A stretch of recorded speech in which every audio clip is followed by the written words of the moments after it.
Jesus. Seigneur Père, nous te recommandons ces instants. Que ton esprit nous enseigne. Saint-Esprit, tu as reçu le mandat de nous révéler Yehoshua, de nous enseigner dans la vérité, de nous conduire dans la vérité, de nous révéler Christ, notre justice. Alors viens cet après-midi, viens ce soir, Saint-Esprit, accomplir ta mission, ta fonction, de nous révéler encore une fois le roi de gloire, Yehoshua HaMashiach. En son sein, nous avons prié. Amen.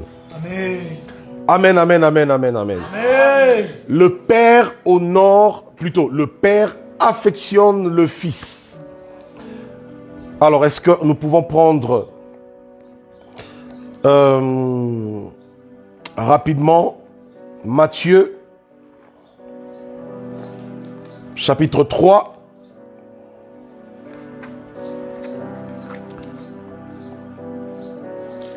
Matthieu chapitre 3, est-ce que vous pouvez nous aider à nous étaler toutes ces références bibliques dans les commentaires?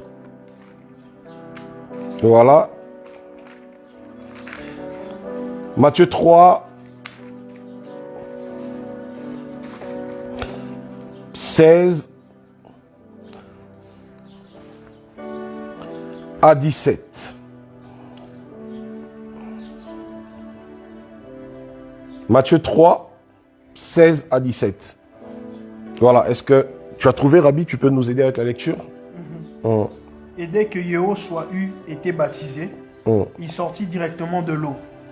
Et voici, les cieux lui furent ouverts. Et il vit l'esprit d'Élohim descendant comme une colombe et venant sur lui. Et voici qu'une voix venue des cieux dit: celui-ci est mon fils bien-aimé, en qui j'ai pris plaisir. Ok. Nous sommes dans la version, ça c'est la version BIM, hein? Voilà, qui dit, celui-ci est mon fils bien-aimé, en qui je trouve, en qui quoi? En qui j'ai pris plaisir. Voilà, ça rencontre déjà même le sens du terme affection. Mais j'aimerais que quelqu'un d'autre nous lise avec la version Louis II. Est-ce qu'il y a quelqu'un qui a la version Louis II ici? On va la lire, on va lire ce texte. Le verset 22 à 23. Non. Matthieu 3, 16 à 17. Matthieu 3, 16 à 17. Oui. Dès que Jésus eut été baptisé, il sortit de l'eau, et voici, les cieux s'ouvrirent et il vit l'Esprit de Dieu descendre comme une colombe et venir sur lui. Et voici une voix fit entendre dans le ciel ces paroles: celui-ci est mon fils bien-aimé, en qui j'ai mis toute mon affection. Écoutez, chers amis. Le Père affectionne le Fils.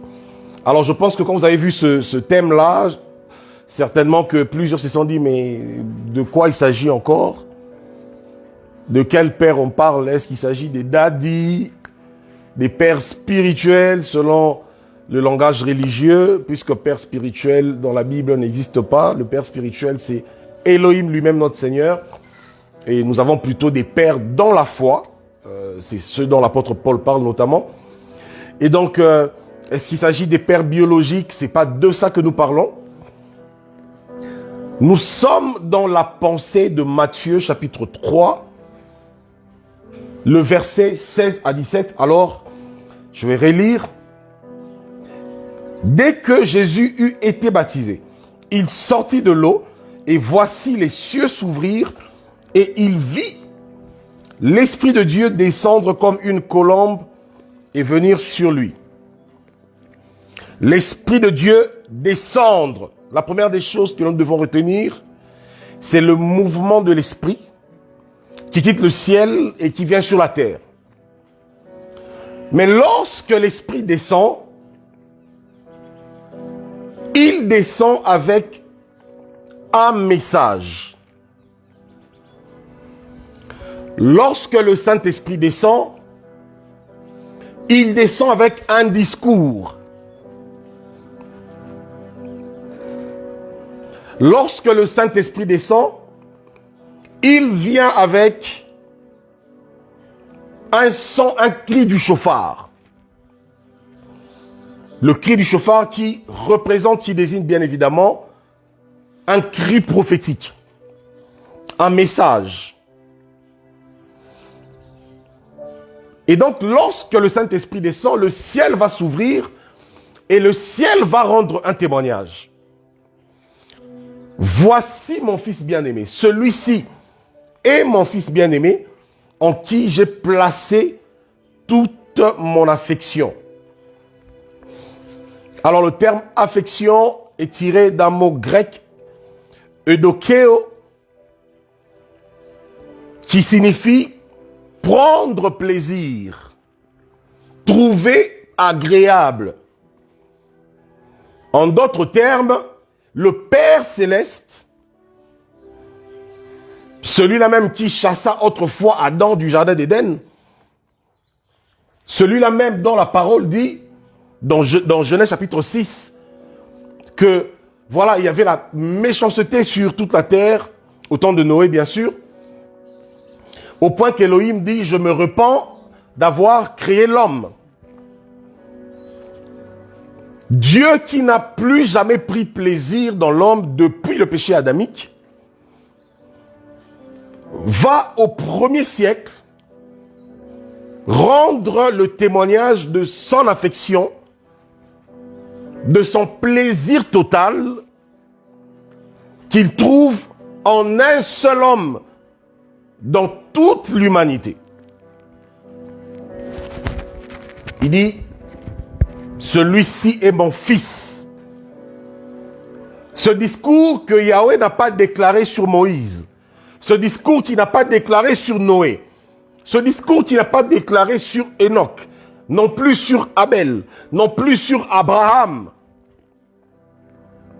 même pas sur David.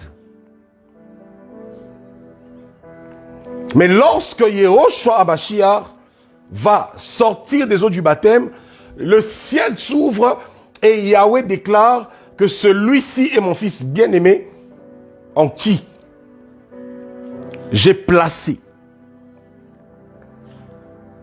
toute mon affection. Celui-ci est mon fils bien-aimé qui fait tout mon plaisir. Celui-ci est mon fils bien-aimé qui fait toute ma joie. Celui-ci est mon fils bien-aimé à qui je ne résiste pas. Oh, j'ai envie de dire que Yehoshua le Fils est la faiblesse du cœur du Père. Amen. Parce que toute l'affection du Père repose sur le Fils. Voilà pourquoi le rôle de l'Église n'est pas de connaître autre chose. L'appel ultime de l'Église, c'est de connaître le Fils. Amen. C'est pour ça que lui-même, le Seigneur Yehoshua disait, la vie éternelle, ceux qui te connaissent, toi le vrai Dieu, ainsi que moi le Fils que tu as envoyé. Or, Colossiens chapitre 1, le verset 16 à 17. D'ailleurs, du verset 15 plutôt à 16, là-bas, nous dit que Yehoshua le Fils, on va prendre ça. Colossiens 1, 15 à 17.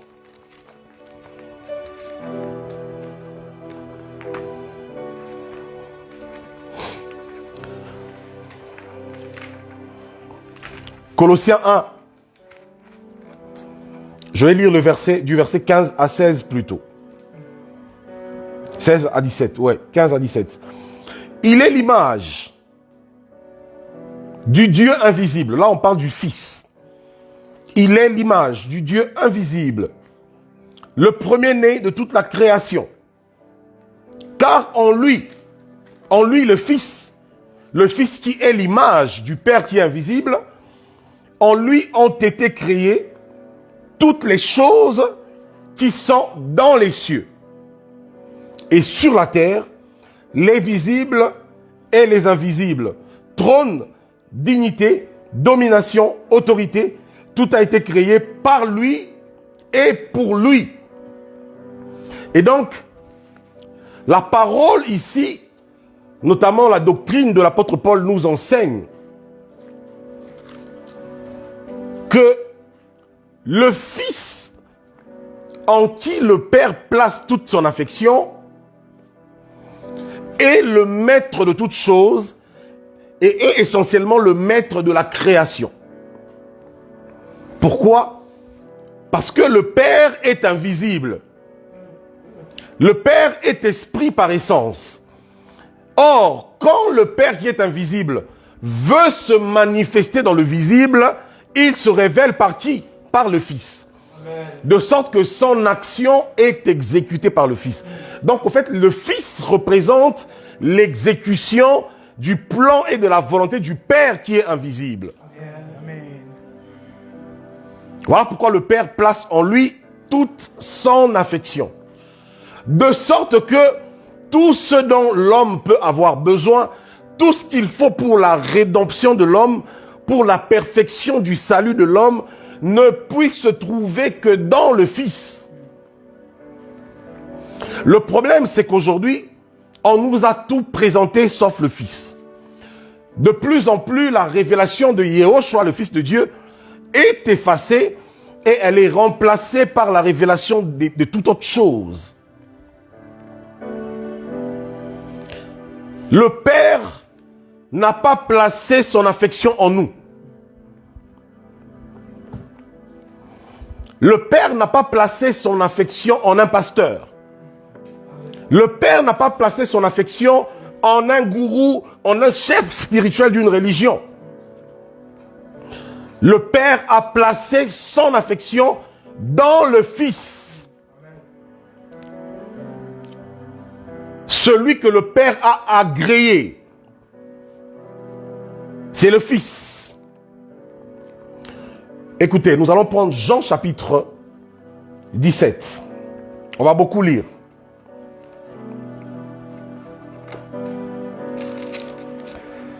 Jean 17. Oh Seigneur. 1 à 5.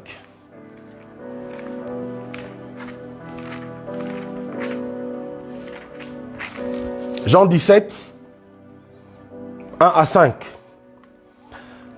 Après avoir ainsi parlé, Jésus leva les yeux au ciel et dit, Père, l'heure est venue, glorifie ton Fils, afin que ton Fils te glorifie, selon que tu lui as donné pouvoir sur toute chair, afin qu'il accorde la vie éternelle à tout ce que tu lui as donné. Or, la vie éternelle, c'est qu'ils te connaissent. Toi, le seul vrai Dieu, et celui que tu as envoyé, Jésus-Christ.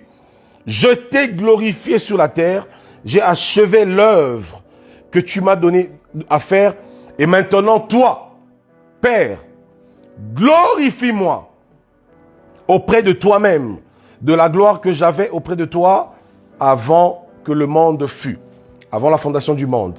Jean 14, 13 à 14.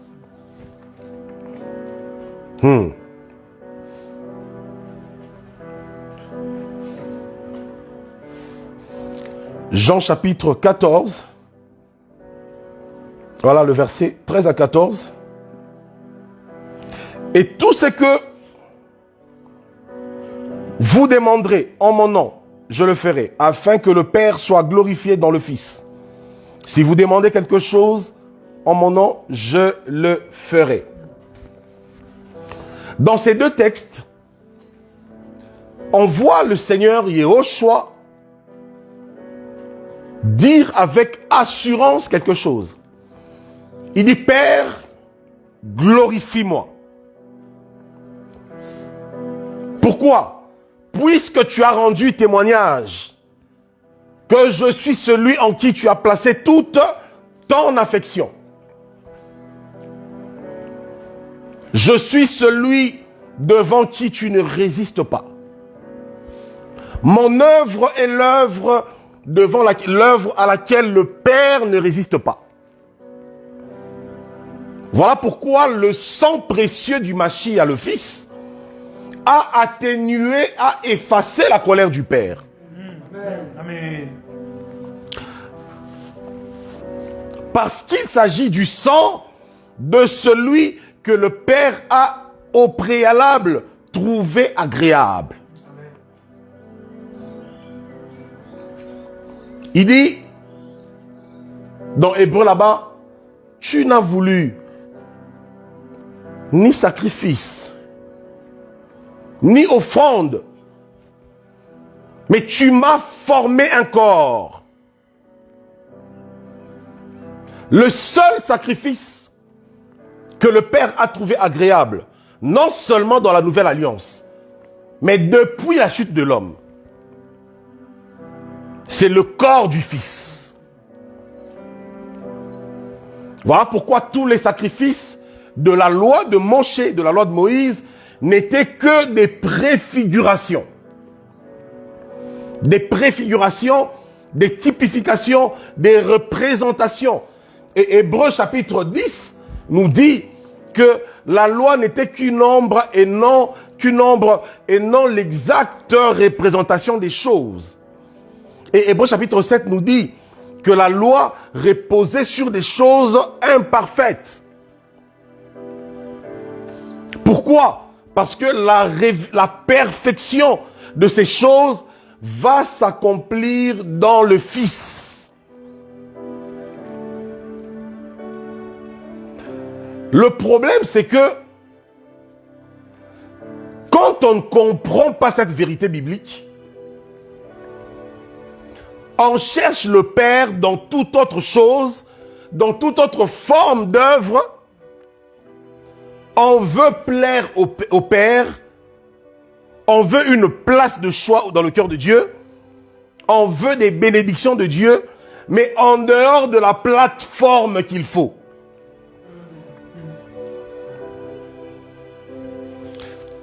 Si le Fils pouvait dire que le Père n'a voulu ni sacrifice, ni offrande, lesquels sacrifices et offrandes lui-même le Père avait établis dans l'ancienne alliance.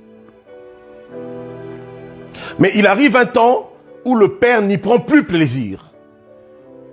Pourquoi? Parce que l'heure de la représentation était finie. Parce que désormais, la vérité s'est incarnée dans la chair. Au premier siècle, Yehoshua HaMashiach, le Fils qui a été représenté par des boucs, par des taureaux, par des agneaux, par des béliers, par des tourterelles, par tous ces sacrifices-là, va passer, des amis, il va passer en Israël. Jean-Baptiste va le voir et il va crier, voici l'agneau de Dieu qui ôte le péché du monde. Mais la question est comment Jean-Baptiste peut voir un humain et l'appeler l'agneau?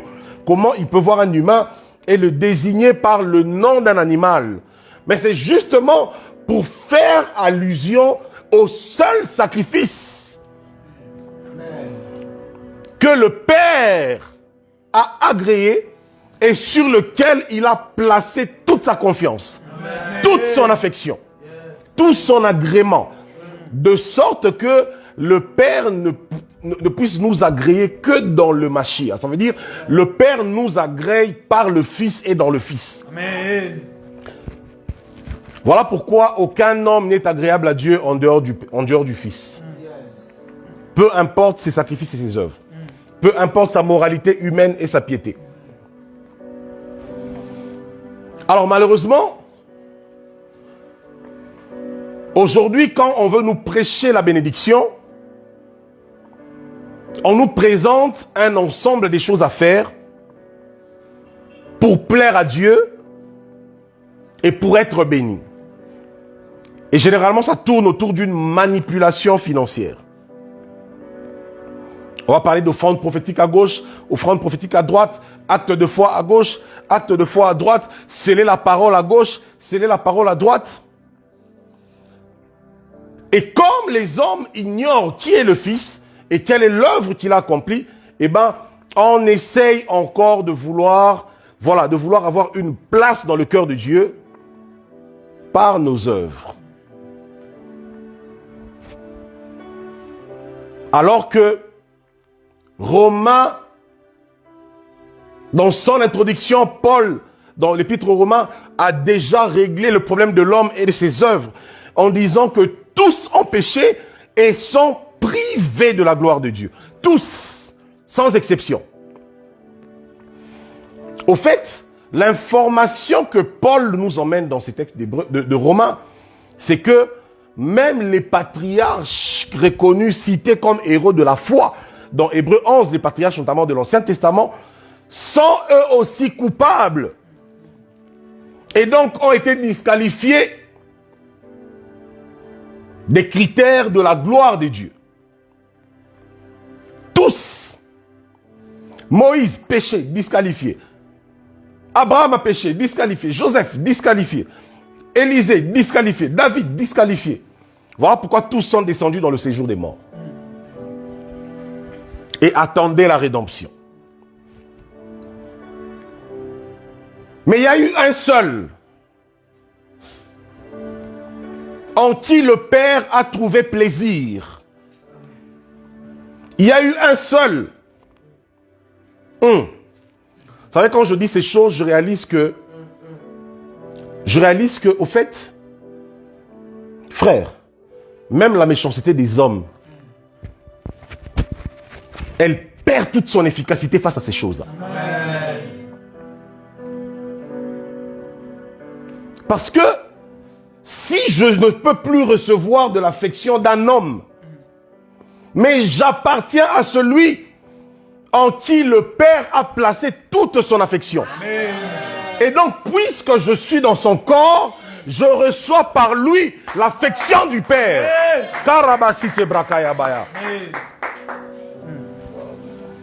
C'est par Yehoshua que nous recevons l'affection du Père.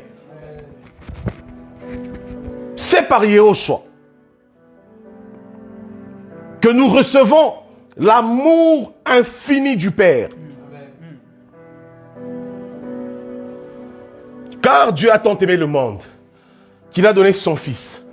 Le problème, c'est que quand on dit Dieu a tant aimé le monde, ça veut dire que Dieu on fait allusion au fait que Dieu a trouvé tout son plaisir dans le sacrifice de l'agneau prédestiné avant la fondation du monde. C'est dans le sacrifice de l'agneau que le Père trouve son plaisir. De sorte que désormais, la vision devient une seule. Connaître le Fils, grandir dans le Fils, marcher dans le Fils. Je ne dis pas marcher avec le Fils. Je dis dans le Fils. Pourquoi dans? Parce que le Fils s'est formé un corps. Et dans ce corps, Paul dit qu'il n'y a plus ni juif ni grec. Donc, les animaux purs, les animaux impurs, le Mashiach nous a réunis. Il a formé un seul corps. Constitué de qui? Mais constitué des gens que Dieu ne pouvait pas et ne peut pas agréer en dehors de ce corps.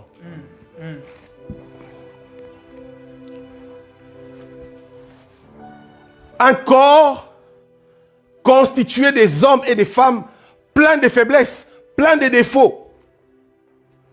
Des gens imparfaits. Des gens qui trébuchent. Des gens qui commettent des erreurs. Des gens qui peuvent tomber, se relever. Mais que Dieu agrée. Pourquoi? Pas parce que leurs œuvres sont parfaites. Parce que le Fils est parfait. Amen. Et parce que le Père trouve tout son plaisir dans le Fils. En d'autres termes, vous voyez pourquoi dans Éphésiens, je pense au chapitre 5 ou 6 là-bas, la parole dit que le mari aime sa femme comme Christ a aimé l'Église et s'est livré lui-même pour elle en la lavant de l'eau de sa parole afin de la présenter au Père comme une épouse parfaite, glorieuse, pure et sans tache. Est-ce que vous voyez, est-ce que vous comprenez la conséquence d'appartenir au Fils? C'est que vous venez au Fils dans votre imperfection. Vous venez au Fils tel que vous êtes. Il vous lave par l'eau de sa parole. Mais quand le Père doit vous voir, le Père vous voit dans la pureté et sans tache. Amen. Amen. Pas parce que vos œuvres sont irréprochables. Pas parce que vous êtes totalement infaillibles. Nous serons faillibles jusqu'à la mort, frère. La perfection dans la nouvelle alliance est un idéal que les hommes atteignent, Amen. Que les hommes poursuivent. Mais nous sommes dans une double nature. Dans le Mashiach, nous sommes en même temps parfaits et imparfaits. Imparfaits parce que nos œuvres sont appelées à se perfectionner. Imparfaits parce que nous sommes appelés à croître dans la sanctification. Imparfaits parce que nous sommes appelés à crucifier davantage la chair. Mais parfait parce que le Fils nous a donné son image. Amen. Parfait parce que le Fils nous a donné sa nature. Amen. Parfait parce que l'époux et l'épouse forment un seul corps. Amen. Une seule chair, frère. Et donc nous sommes son épouse. Et qu'est-ce qui se passe? Par l'intimité, l'époux et l'épouse forment un seul corps, une seule chair. De sorte que lorsque l'époux nous présente au Père, il nous présente sans tache. Et le Père ne peut pas avoir un autre avis face à la présentation du Fils.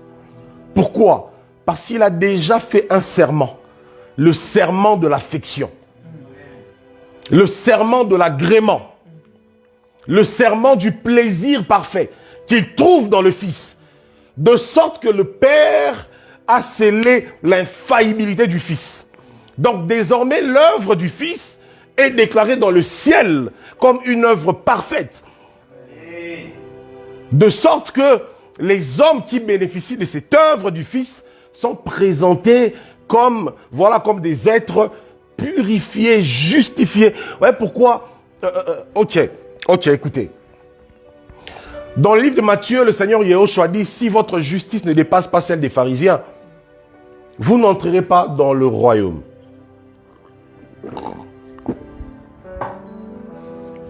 Si votre justice ne dépasse pas celle des pharisiens, vous n'entrerez pas dans le royaume. La grande question, c'est de savoir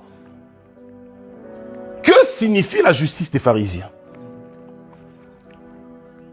La justice des pharisiens, c'était l'observation d'un ensemble des préceptes d'hommes.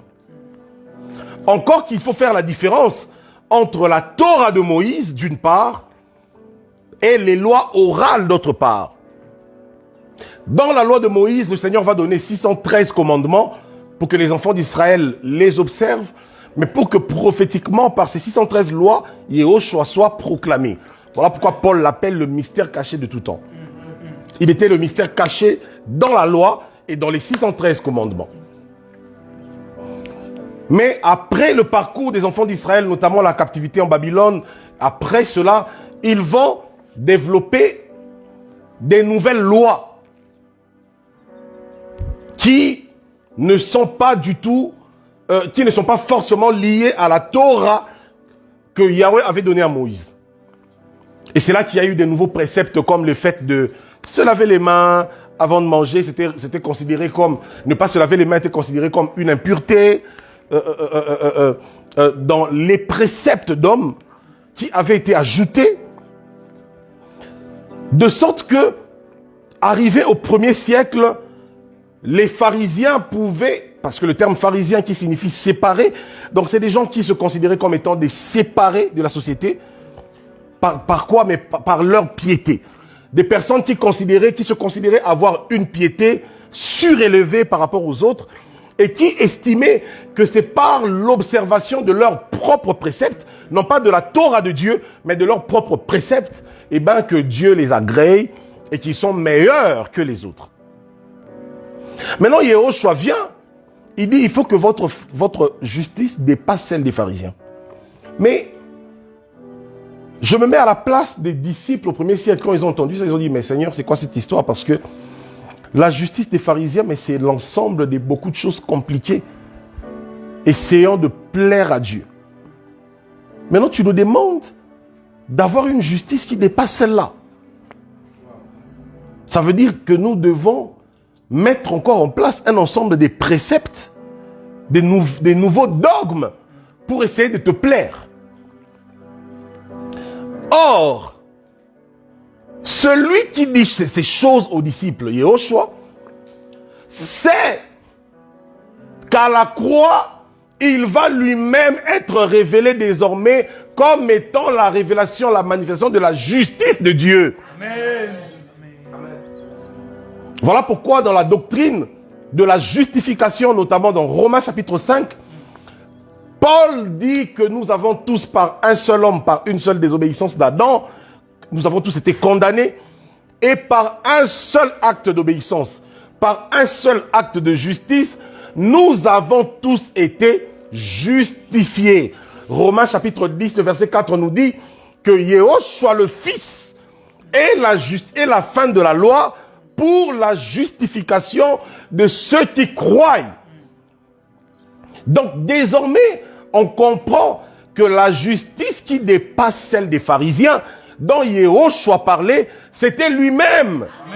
Pourquoi? Parce que dans la nouvelle alliance, le Père n'a voulu ni sacrifice, ni holocauste, ni offrande, ni dîme, ni action de grâce, ni agneau, ni bélier, ni bouc, ni dogme, précepte d'homme, ni les offrandes prophétiques, ni les autels à bâtir. Le Père n'a voulu rien de tout ça. Amen. Il a voulu d'une seule chose, le corps du Fils. Amen. Et le Fils, connaissant son identité dans le cœur du Père, va dire, glorifie-moi sur la terre. Élève-moi. Glorifie-moi sur la terre. Dans Hébreu, il est écrit que le Père a ramené toutes choses sous son pouvoir, sous son autorité. Voilà pourquoi le Fils disait, tout ce que vous demanderez au Père, en mon nom, je le ferai. En mon nom. Et dans le premier siècle,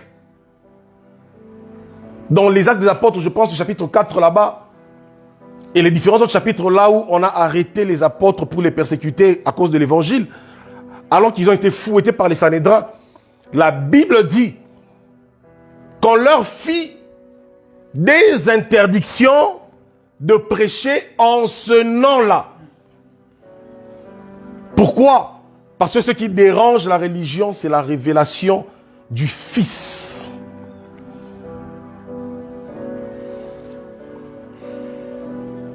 Le Père trouve tout son plaisir dans le Fils.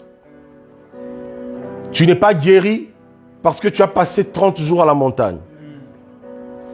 Tu n'es pas délivré parce que tu as couru derrière tous les gourous et tous les prophètes du pays.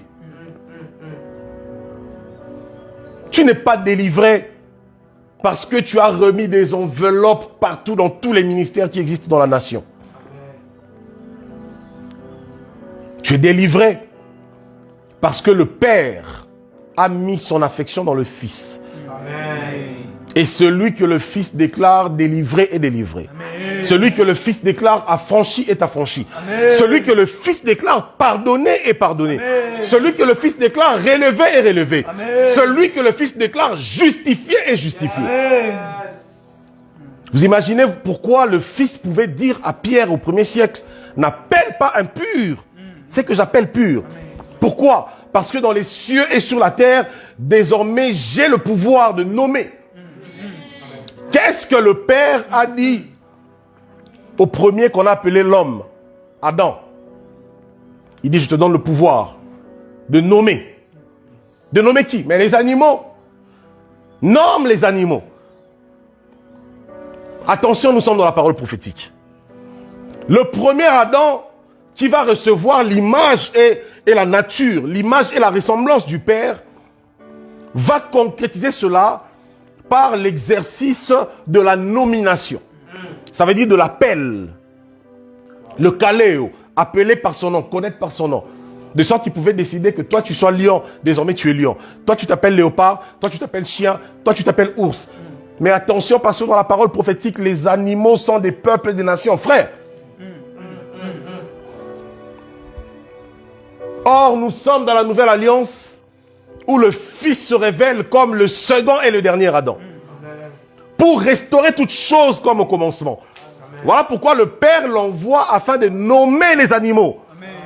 Alors que les animaux purs représentent Israël et les animaux impurs représentent les nations qui vont tous se réunir autour de la croix du Mashiach, qui est le second Adam.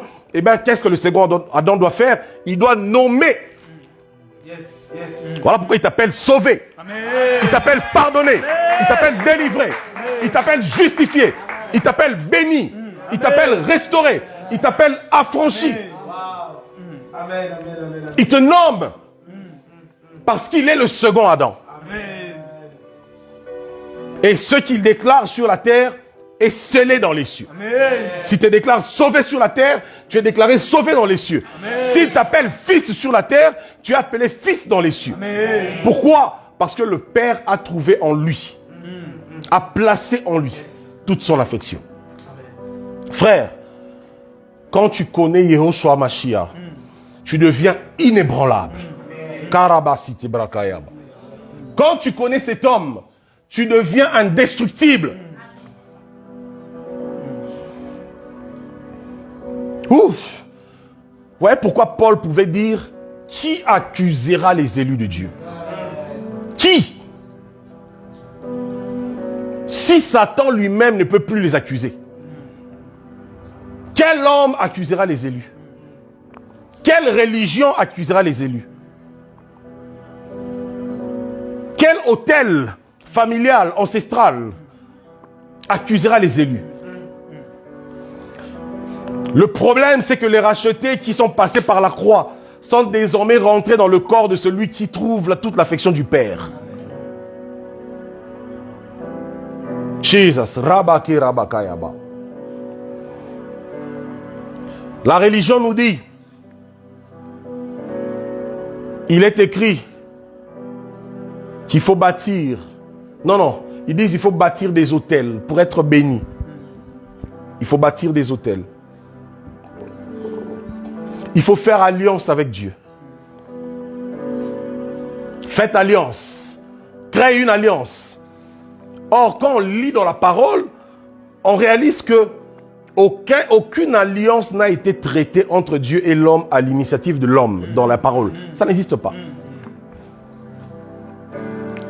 En matière d'alliance, c'est toujours le garant qui vient vers le plus petit. C'est Yahweh qui est venu vers Noé pour lui dire, je t'ai choisi. Bâtis-moi une arche. Ensuite, il va, après le déluge, agréer l'odeur du sacrifice de Noé et il dit, je traite une alliance de paix avec toi et la terre. Je ne détruirai plus la terre par le déluge. Il va ensuite se révéler à Abraham. Il dit, je viens vers toi. Je traite alliance avec toi. Abraham n'avait rien demandé. Il ne le connaissait même pas. Il était dans le pays de Chaldéens, en train d'adorer les dieux des Chaldéens. Elohim se révèle à lui. Il dit, je traite alliance avec toi. Et aujourd'hui, on nous parle des alliances. Il faut créer une alliance et bâtir des autels à travers des offrandes qu'on va donner à tous ces prophètes-là. PayPal par-ci, PayPal par-là.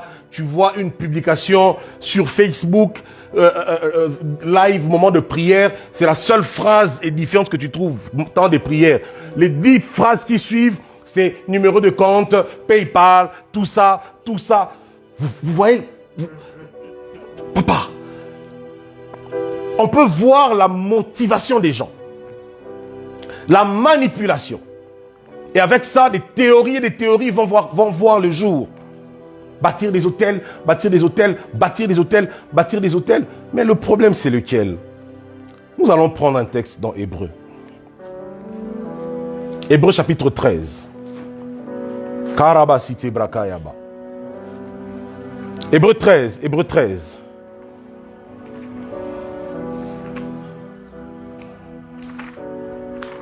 Hébreux 13, 9 à 16.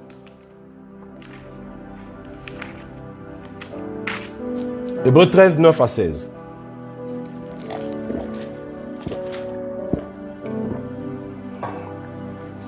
Hébreux 13, 9 à 16. Ne vous laissez pas entraîner par des doctrines diverses et étrangères, car il est bon que le cœur soit affermi par la grâce et non par des aliments qui n'ont servi de rien à ceux qui s'y sont attachés. Nous avons un autel, dont ceux qui font le service au tabernacle n'ont pas le pouvoir de manger. Le corps des animaux dont le sang est porté dans le sanctuaire par le souverain sacrificateur pour le péché sont brûlés hors du camp. C'est pour cela que Jésus aussi, afin de sanctifier le peuple par son propre sang, a souffert hors de la porte. Là, l'auteur de l'Épître aux Hébreux identifie le lieu où était établi l'autel de l'Église, l'autel de la Nouvelle Alliance. C'est pour cela que Jésus aussi, afin de sanctifier le peuple, par son propre sang, a souffert hors de la porte. Sortant donc pour aller à lui, hors du camp, en portant son opprobre. Car nous n'avons point ici-bas une cité permanente, mais nous cherchons celle qui est à venir. Par lui, offrant sans cesse à Dieu un sacrifice de louange, c'est-à-dire le fruit des lèvres qui confessent son nom. Et n'oubliez pas, la bienfaisance et la libéralité, c'est à de tels sacrifices que Dieu prend plaisir. Quand on parle de la bienfaisance et de la libéralité, effectivement, il s'agit des actes matériels. Mais seulement, la parole nous fait comprendre une chose. Que les offrandes, tout ce qu'on peut offrir matériellement pour la cause du royaume, ne sont pas des nouveaux autels que nous bâtissons. Parce que nous les offrons par lui. Ça veut dire, il y a un autel qui a déjà été bâti. Parce que avant d'aller offrir une offrande dans un endroit, il faut d'abord avoir l'autorisation d'accéder à cet endroit-là. Or, nous étions par Adam séparés du Père. Nous n'avions plus accès à sa présence pour lui offrir quoi que ce soit. Le Fils va venir et dans son corps va représenter le sacrifice par lequel le mur d'inimitié va être brisé, de sorte que désormais, par lui, par son autel, nous pouvons retourner dans le temple céleste et offrir au Père ce que nous voulons. Donc nous n'avons pas des autels à bâtir. L'autel a déjà été bâti. Vous voyez pourquoi, face à, je ne sais pas, 400 prophètes de Baal, Élie n'a pas érigé plusieurs autels. Il a érigé un seul, sur lequel il a établi le taureau. Parce que même devant 450 défis différents, même devant 450 malédictions différentes, nous n'avons pas besoin de 450 autels. Nous avons besoin d'un seul autel. C'est l'autel de Yehoshua Mashiach à la croix. Pourquoi? Parce que c'est celui qui jouit de toute l'affection du Père. C'est en lui et par lui que le Père nous a agréés. On tombe sur des choses, sur des discours de manipulation tels que tu ne te présenteras pas devant la maison de Dieu les mains vides. On dit on ne peut pas se présenter dans la maison de Dieu les mains vides. un texte tordu de tout son sens. Parce que premièrement, tiré de Deutéronome, chapitre 16 là-bas, le verset 17. C'est de là que ces gens qui trompent le peuple du Seigneur ont tiré cette citation manipulatrice. Mais de quoi la parole parle en réalité? Deutéronome 16. Deutéronome 16, 16 à 17.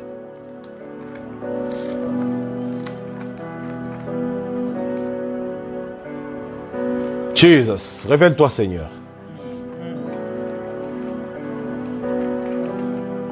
Deutéronome 16, le verset 16. 3 fois par année. Ici, on est dans la loi de Moïse. On n'est pas encore dans l'évangile de Christ et des apôtres. Nous sommes dans la période de la loi de Moïse, notamment dans Deutéronome, qui est le 5e livre de la Torah. 3 fois par année, tous les mâles d'entre vous se présentera devant l'Éternel. La première information, il s'agit de tous les mâles. Donc, tous les hommes. Parce que là, il faut que les faux prophètes nous écoutent et apprennent à comprendre les Écritures.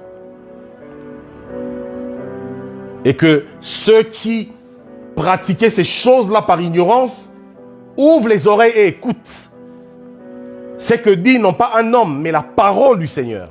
Amen. 3 fois par année, tous les mâles d'entre vous se présenteront devant l'Éternel, ton Dieu, dans le lieu qu'il choisira, notamment Jérusalem, à la fête des pains sans levain.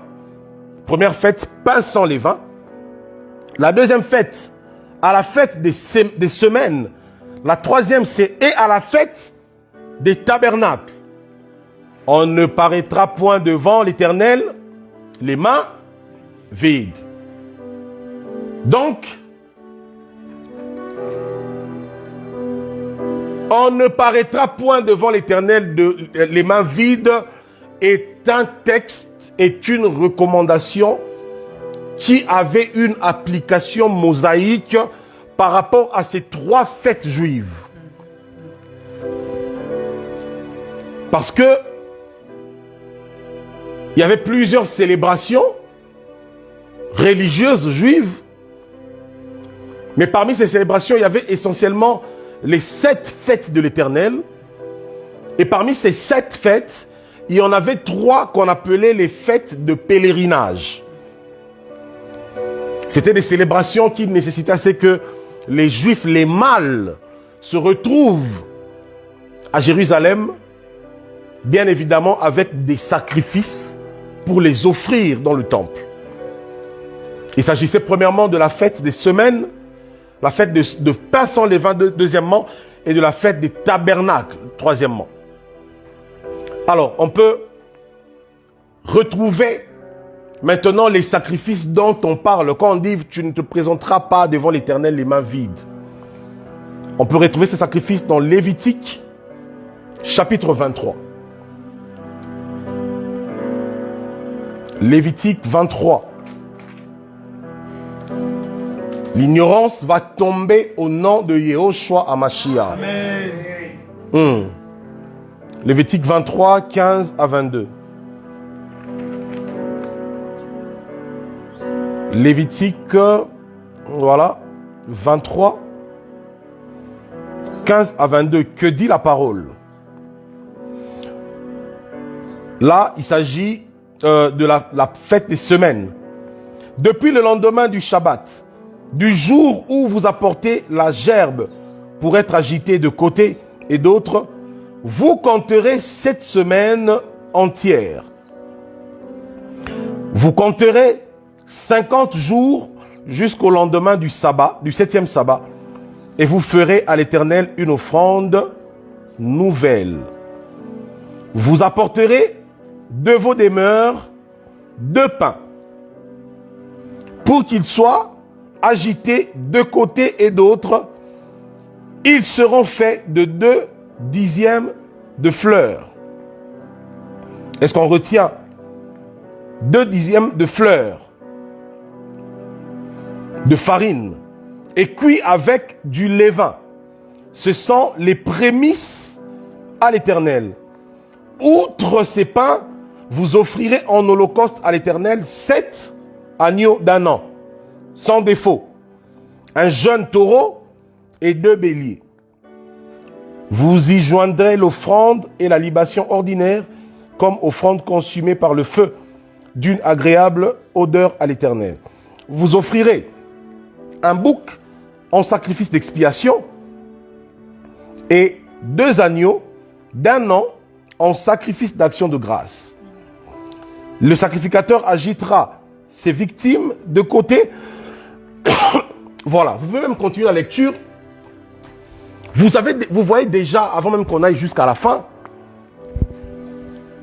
que ces offrandes-là, ces sacrifices-là dont on parle, sont essentiellement des sacrifices de préfiguration de Christ. On parle des agneaux d'un an, on parle des taureaux. Ça nous rappelle quelle notion? Mais la notion de l'effusion du sang. Voilà pourquoi la parole dit: vous ne paraîtrez point devant l'Éternel les mains vides. Parce que ces fêtes de l'Éternel étaient une image, une préfiguration du salut, de la célébration d'un temps de Shabbat. Or, le salut n'est possible que par l'effusion du sang. Voilà pourquoi quand vous lisez tout Lévitique, puisqu'on n'a pas le temps, mais prenez le temps de lire tout Lévitique chapitre 23, du premier au dernier chapitre, au dernier verset, vous réaliserez que dans ce texte, on nous parle essentiellement des sacrifices de 2 ordres. On nous parle des sacrifices des animaux, ça veut dire le sacrifice de sang. On nous parle des sacrifices de pain. Parce que celui qui doit monter à l'autel, celui qui doit aller à la croix, est justement le pain venu du ciel. Amen. C'est ce que vous retrouvez. Et tous ces sacrifices, la Bible dit dans Lévitique 23 qu'ils devaient être offerts en holocauste. Or, le mot holocauste vient du mot hébreu Ola. Ola qui signifie sacrifice entièrement consumé. Donc, les holocaustes étaient des sacrifices ou sont des sacrifices que les hommes ne peuvent pas manger, que même les sacrificateurs ne peuvent pas manger. Pourquoi? Parce qu'ils doivent être entièrement brûlés et consumés par le feu pour que Dieu lui-même les consomme et les agrée. Et c'est ça les offrandes et les sacrifices dont il était question, notamment à l'occasion de ces 3 fêtes des pèlerinages où la Bible dit que tu ne te présenteras pas devant l'Éternel les mains vides. En d'autres termes, dans la Nouvelle Alliance, nous disons oui, nous ne nous sommes pas présentés devant l'Éternel les mains vides. Pourquoi? Mais parce que Yehoshua est le sacrifice par lequel le Père nous agrée. Donc lorsque Paul dit que nous sommes assis dans les lieux célestes, le problème est que quand notre esprit montait dans les lieux célestes, écoutez, à l'entrée du tabernacle céleste, on a été arrêté. On nous a dit, qu'est-ce que vous faites ici? Vous ne méritez pas d'être ici. Votre place n'est pas ici. À moins d'avoir le code d'accès. Pourquoi? Parce que tu ne te présenteras point devant l'Éternel les mains vides. Et là, nous avons dit oui, nous n'avons pas les mains vides. Nous avons avec nous le sang de l'agneau. Nous avons avec nous le sang par lequel l'agneau est entré une seule fois pour toutes dans le tabernacle céleste, afin que nous soyons réconciliés et agréés par lui. Donc, lorsque quelqu'un vient te dire, un faux prophète vient te dire, on ne vient pas devant Dieu les mains vides, dis-lui, je ne suis pas les mains vides. Je ne suis pas devant Dieu les mains vides. Je ne viens pas devant Dieu les mains vides. Je m'approche du Seigneur par le sang de Yehoshua. Amen. Donc, le prix de ma présence dans la présence de Dieu, c'est Yehoshua Hamashiach, offert en holocauste sur l'autel, frère. Le Père affectionne le Fils. Le Père trouve dans le Fils tout ce qu'il faut pour notre salut. Tout ce qu'il faut. Tout ce qu'il faut. Celui-ci est mon Fils bien-aimé, en qui j'ai placé toute mon affection. Nous voulons te connaître. Toi qui as reçu l'affection du Père pour nous. Nous voulons te connaître.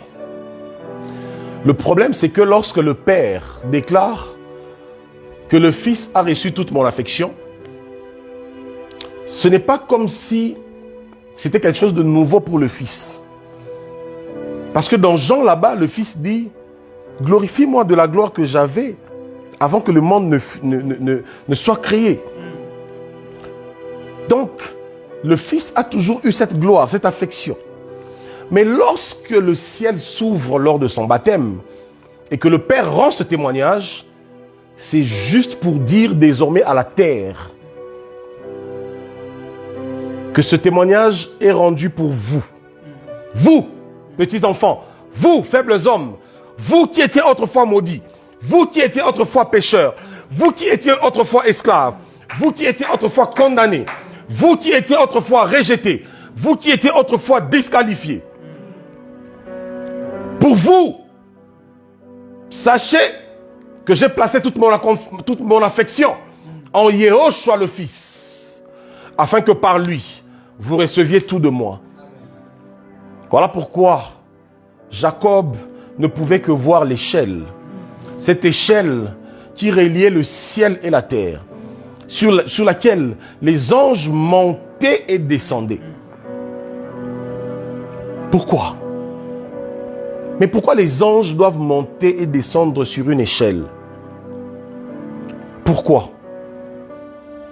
La première fois que les anges sont tombés sur la terre du temps de Noé, il n'y a pas eu besoin d'échelle.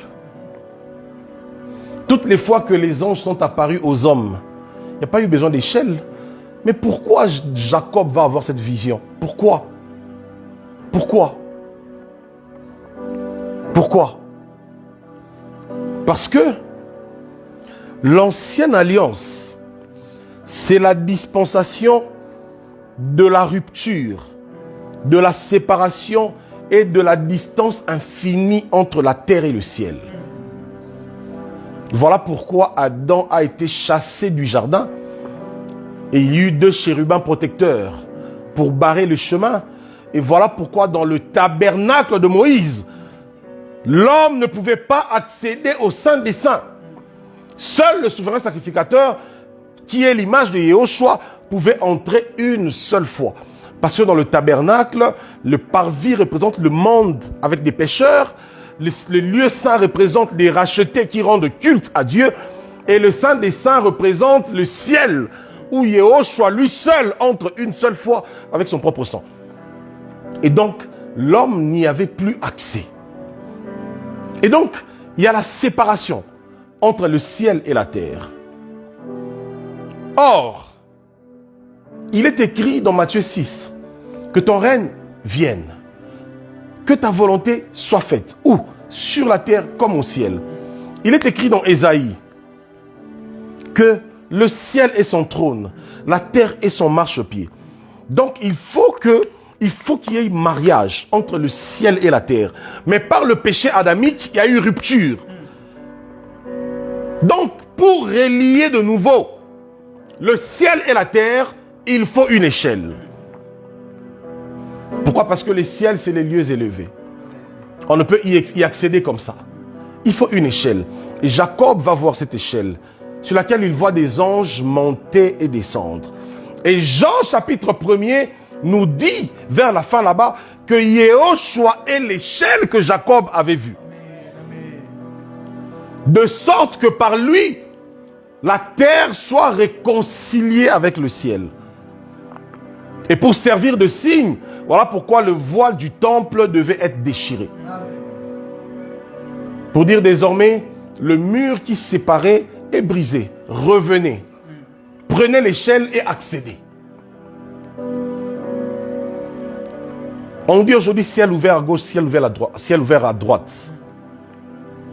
Et quand on dit ciel ouvert, on commence à prophétiser sur des gens et on dit ciel ouvert. Non.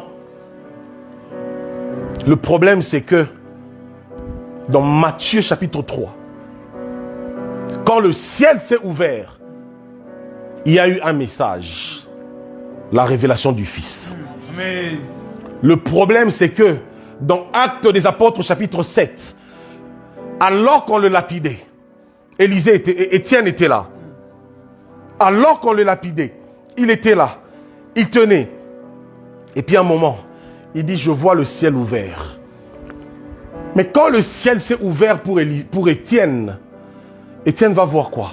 Le Fils de l'homme, debout à la droite du Père. Amen. Quand le ciel s'ouvre, frère, c'est Yehoshua qu'on voit. Amen. Quand le ciel s'ouvre, c'est la révélation du Fils qu'on reçoit. Quand le ciel s'ouvre, c'est la révélation de l'affection du Fils, témoignée par le Père que l'on reçoit.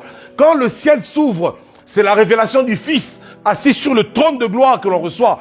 Quand le ciel s'ouvre, c'est la révélation du Fils, debout à la droite du Père. Amen. Quand le ciel s'ouvre, c'est la révélation du Fils, assis sur un trône, et qui est à la fois semblable à un agneau, à un lion, à un veau, à un fils de l'homme, à un aigle, à tout ça. Quand le ciel s'ouvre, c'est la révélation des multiples facettes de Yehoshua HaMashiach. C'est quel ciel qui s'est ouvert sur nous?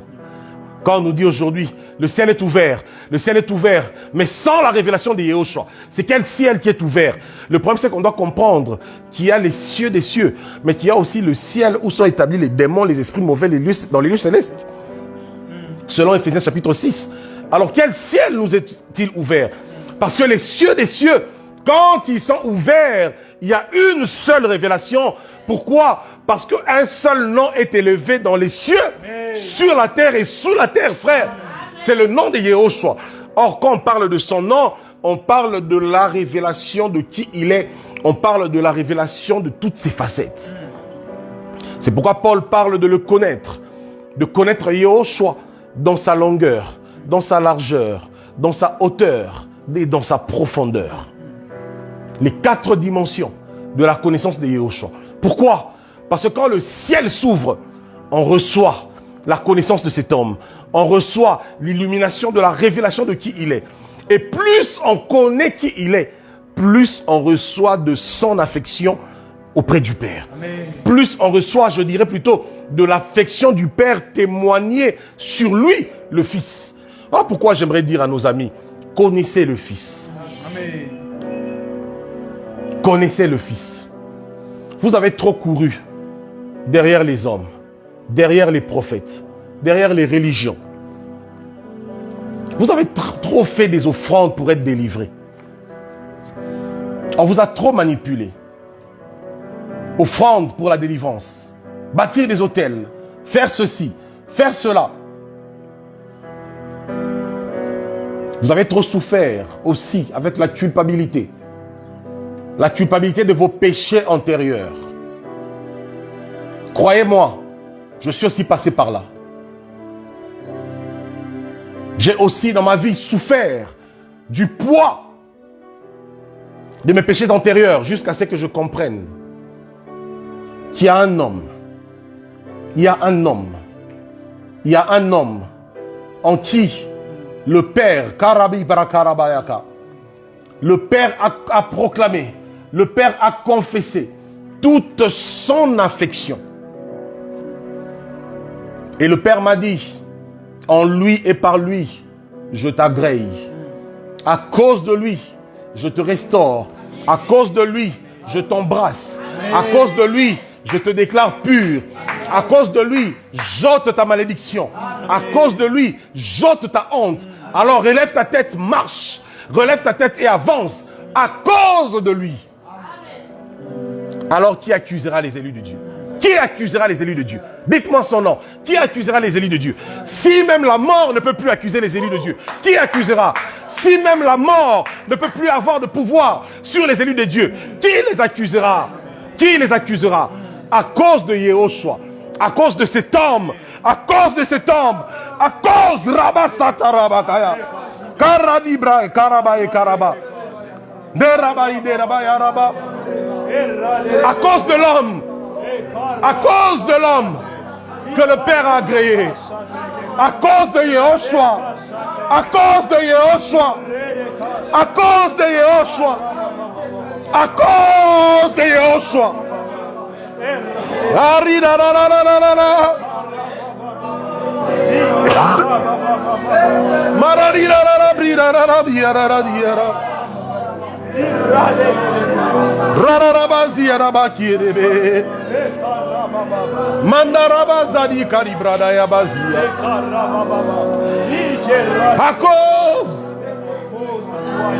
À cause de Yeshua, à cause du Fils, à cause du Fils, à cause du Fils, il a reçu l'affection du Père. Il a reçu l'affection du Père. Il a reçu l'affection du Père. Il a reçu l'affection du Père. Ebradi Agarida. Ebrada Goragaïze Garabaya.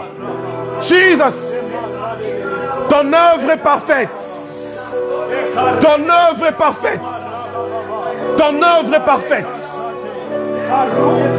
Jesus, merci d'ôter, Seigneur, toute forme de malédiction en ce moment. Jesus, écoute-moi. Il n'y a donc plus aucune condamnation. Romains chapitre 8. Oh Radia Karabagaya.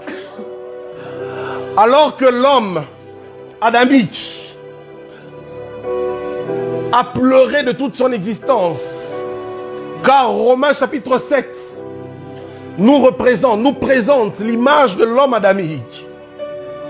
L'homme adamique qui crie, qui dit: misérable que je suis, qui me délivrera? Misérable que je suis, condamné que je suis, maudit que je suis, pécheur que je suis, coupable que je suis, misérable que je suis. Qui me délivrera? Qui me délivrera? Qui me délivrera?